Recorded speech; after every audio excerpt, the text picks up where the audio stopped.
Guys, we were looking into real estate red flags and we found 8 that kind of trend across the country. My name is Mike Frank. I'm here with Frank Oliver Collective of eXp Realty. Wanted to talk to you about some of the red flags that we found that are most common across the country and how you can handle them.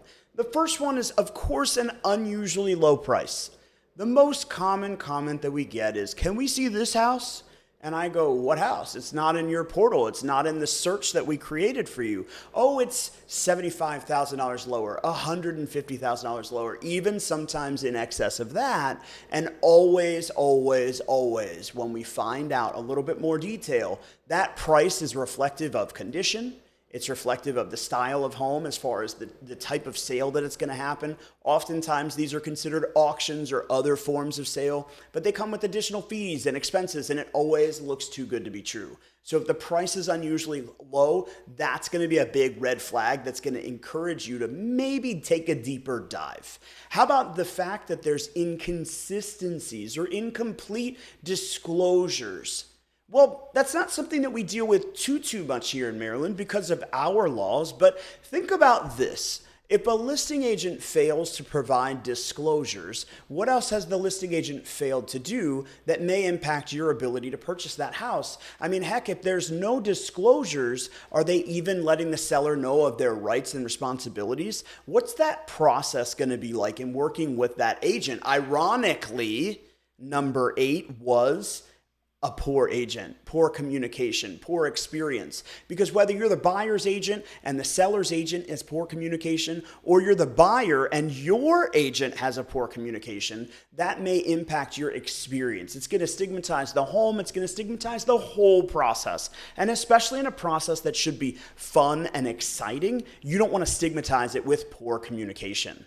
The third one, well, kind of technically fourth one, is a high rate of turnover in the neighborhood. Now, this could simply be signifying that it's a transient community where people are landing and not putting down roots, or it could be a sign of something more. Perhaps you want to take a deeper dive into the neighborhood. Might I recommend some great websites like, hey, how about your local police station.com is going to give you police and criminal reports. They're going to give you those for free. But I always encourage people, if you're going to do that for the neighborhood that you're considering, make sure you do it for the neighborhood that you live in, because sometimes that can be very eye-opening.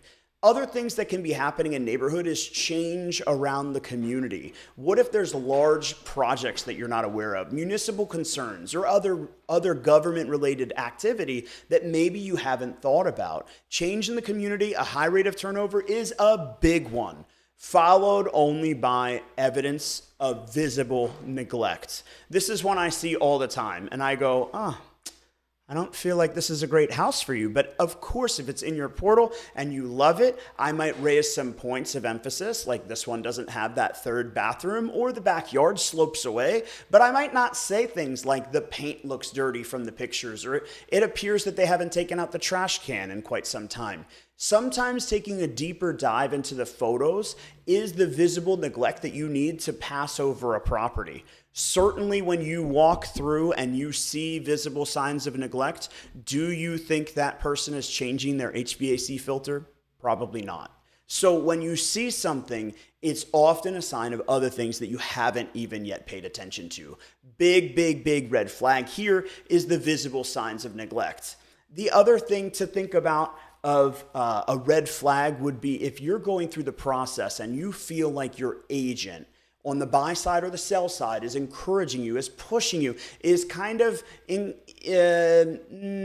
incentivizing you, I guess, like negatively pressuring you to buy something or to sell something. What if that's a big red flag?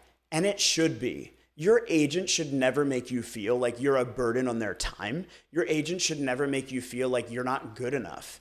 Perhaps your agent should be educating you as to why this offer should be accepted, or why your offer that you're going to submit as a buyer just may not be competitive enough. What you ultimately want to do is find an agent that you can trust to give you all of the information that might be humanly possible. The last one was a big one. A big one is the unusual odors, stains, or evidence of a prior issue. And these might be something that you may not uncover. A lot of people are going to talk about mold and moisture and mildew, and we talk about that a lot. But what if you're buying a house from afar and there's just a funky smell when you walk in the door? Could that be evidence of something worse? Maybe, but also what happens if you walk in the door in September and the weather's not awful?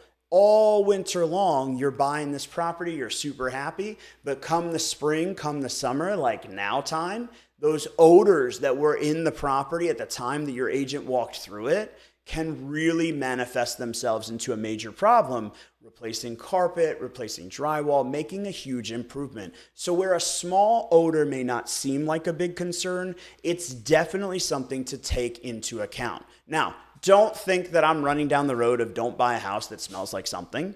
It could be a concern, doesn't equal run away from it. And again, it comes back to finding an agent that's going to give you the right advice. Someone that's going to raise their red flags when you're not even thinking about it, because that's the opportunity when you guys can be on the same page and you know that they're representing your best interest. As always, you guys can feel free to reach out, PM, DM, subscribe to the link below if you haven't already. We'll talk to you real soon. What's up, guys? Thanks for watching. For more information on the housing market, Real Estate 101, how you can leverage your position in today's market, and so much more, click on the link below.